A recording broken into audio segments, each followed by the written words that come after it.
Hi, Sean Callahan with HuskerOnline. We heard from Nebraska head coach Matt Rule following his team's 56-7 loss to Indiana. Before we get to his Monday report, this report is brought to you by Game Time. For the best deals on tickets, download the Game Time app in your app store. Use the promo code ON3, and we're going to give you $20 off your ticket order. That's the Game Time app, promo code ON3. As for Saturday's loss at Indiana, it was a tough pill to swallow, but Rule said you got to give a lot of credit to Indiana. Obviously, disappointing day on Saturday. I had a chance to go back and watch the tape and look at all that happened, and a lot of credit to Indiana for playing really a clean football game, and B, just not our best football in any area. So disappointing. It's just kind of an opportunity for us to kind of get back today and get to work and try to improve that. We have obviously a great test ahead of us, but we're excited to move forward. So probably the most surprising thing about Saturday was the play of the defense. Rule broke down what he saw were some of the issues. We struggled at the corner position, they isolated some one-on-one throws and those are 50-50 balls, so you should come down. You should win 50% of the time, and they won most of them. So then we were kind of maybe a little bit more off, and they took a lot of free access. But really, the game came down to me to the run game. We were not able to stop the run, and really, in some cases, in some, like as I said the other day, like some inexplicable, like we're blitzing into the run, and there's an unblocked defender, and we just didn't tackle, didn't play well. In the second half, go back for that game now. It's 14-7 with 4 minutes left in the first half. And we call that the middle eight. The last four, the first four. We've been historically very good in that area, and we weren't good. And you as a head coach, I think you always have to start with like, what do I regret? What do I not regret? Coming out in the second half, it's 28-7. We drive the ball down there. It's 4th and 8, 4th and 9. Probably should have kicked the field goal there. The analytics say no. The analytics say go for it. And there's a big part of me that wants to show the guys that you're always playing to win, and it felt like a lot of times in that game we were playing not to lose. And I think defensively, the minute you lose that edge of I'm playing to win, where you're trying not to lose, a really good defense becomes very average very quickly. And so, but I put them in harm's way in the second half by going for 4th down, trying to get back in the game. At the same time, I probably shouldn't have done it. I don't know that I regret it, if that makes sense. Like I kept saying to Giff on the sidelines, hey, I can't wave the white flag. I can't not try to get back in this game. But to answer your question, so I think that's what made the score so bad. But we from the very beginning we were not tackling at the level we're capable of. We were not that first 4th and 3rd and 1. If an unblocked defender there, it doesn't make the play. So we just was bad all around. One of the issues with Nebraska's offense, especially on the edge, has been the perimeter blocking. That has kept down a lot of big plays, and it continues to be something the Huskers are working on. Our perimeter blocking has been a deficiency for us the entire year and continues to be.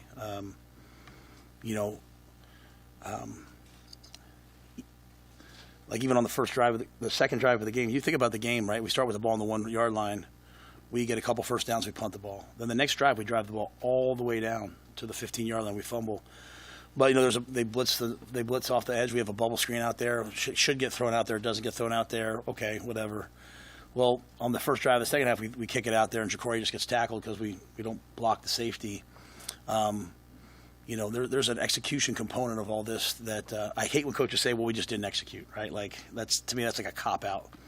But what I don't like is missed assignments. What I don't like is, not knowing what to do. And so in many areas, things happened fast in that game. They pressured us. We kicked the ball out, and either we run into the defender, or we don't make the block. So that whole component of our game was lacking, and it's something that they did. They did, on the goal line, they did it at a high level. They did it a couple times. They took advantage of their RPOs. So it's an area that we have to be better at. Turnovers as well have been an issue. Nebraska has 6 turnovers over their last 7 quarters. Before that, they had just 3 in 21 quarters of football. I think a smarter coach probably would have just settled the game. Like when you're down 35-7, would have settled the game down. I just, in my mind, the long game is that Dylan's going to have to learn how to play in those moments, right? Like intense pressure, trying to get the team back in the game. So we probably could have minimized that. Like, you go through the interceptions. The first one's 4th and 8. Like, I think if Thomas came up here, he would say, "Man, I have the defender outside me. I'm supposed to hook in on double. It's an option route." He caught that on the first down. If I would have turned in and read the coverage right, Dylan would have thrown me the ball. It'd have been a first down. The thing about Dylan is Dylan's not going to walk in the postgame press conference and say, "Hey, those ones aren't on me." He's just going to walk in and say, "I have to play better," and he does. We all have to play better, but so we're crucial 4th and 8. Like if the game's a little different, maybe we kick that field goal. Dylan, he doesn't have that one there. Then the one with the scramble. He's scrambling to his left. Jacory sees him scramble, so he throws it to Jacory. Jacory takes off because that's how we teach scramble. Just kind of a tough play. So the third one's a batted ball. So yeah, we don't want any of those, and those aren't excuses to them. But everything's not just always kind of as it seems. I thought Dylan did a lot of really, really good things in the game. Unfortunately, the game plan we had going in when it hit 28-7 kind of starts to alter a little bit, right? Like, all right, well, we have to throw the ball a little bit more than we maybe wanted to. Indiana's an elite pass rush team. And so our hope was to be able to mix the run and the pass when it got away from us. But I don't think people are doing anything differently. I think, each week we're facing better teams, and we have to continue to improve and play better. And but that all goes together, right? We're talking about the perimeter blocking. Like, you have to be able to kick a bubble out and have a guy go for 30.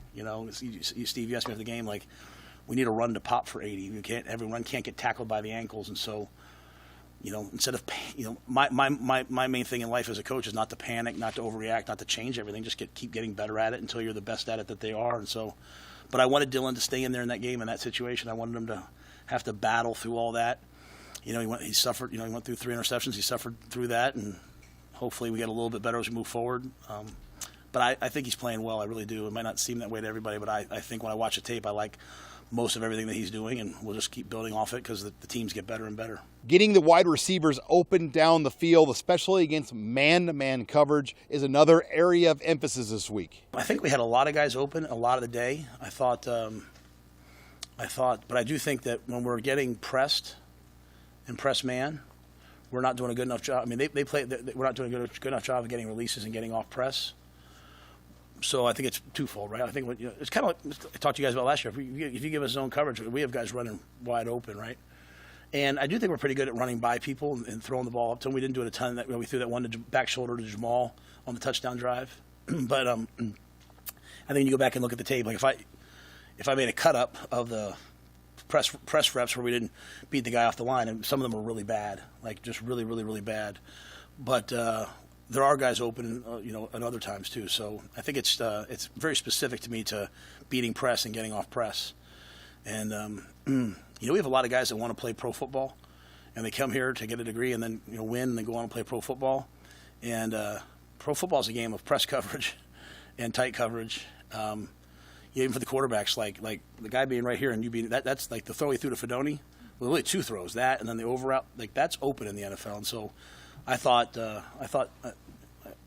our guys are going to have to recognize that people are going to come out and press us and play man, and we got to win. And then we have to go out and press people and play man, and we got to win. And everybody wants the play callers to design a play where the blitzer comes free or the guy's wide open, right? But when you face good teams, very rarely Sat's job and Tony's job to me is to get a guy one-on-one, and then it's our guy's job to go win the one-on-one. And I think coming out of that game, I hope our guys understand that a little bit better. Indiana was a good defense, and they challenged us. As for this game against Ohio State, everybody knows what the Huskers are up against this week. Their run game. Yeah, I mean they can it's Chip Kelly, right? He's going to find a way to run the ball. I mean, they can run the ball any which way. They have an elite offensive line and defensive line. I mean, they have elite guys up front. But they're not spread tempo anymore. Like they're the quarterback run game. They've got 2 great tailbacks. Their tailbacks are special, but they create all different kinds of angles, and they're going to run a lot of different run schemes. They'll play with 2 tight ends, and then they've got outstanding receivers who, if you play one-on-one, they'll go to them. So they've got great players. They start with the run game to create one-on-ones to throw the ball, and then they have the QB run game, which as you know, is a great equalizer. So really outstanding football team.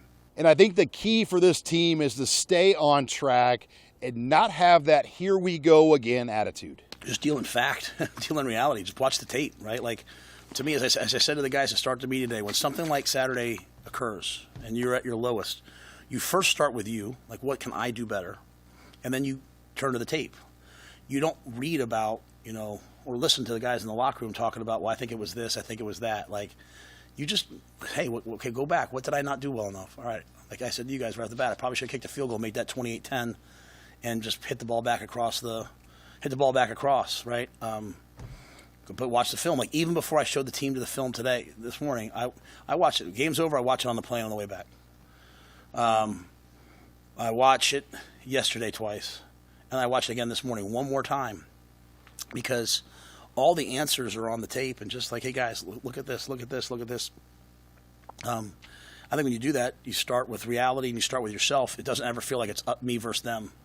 I'm not sitting up there saying you guys didn't do this and you guys didn't do that. We didn't play our best game in any way, and that was a team that was going to try to embarrass you if you let them. And so we took the loss. We come back and we regroup.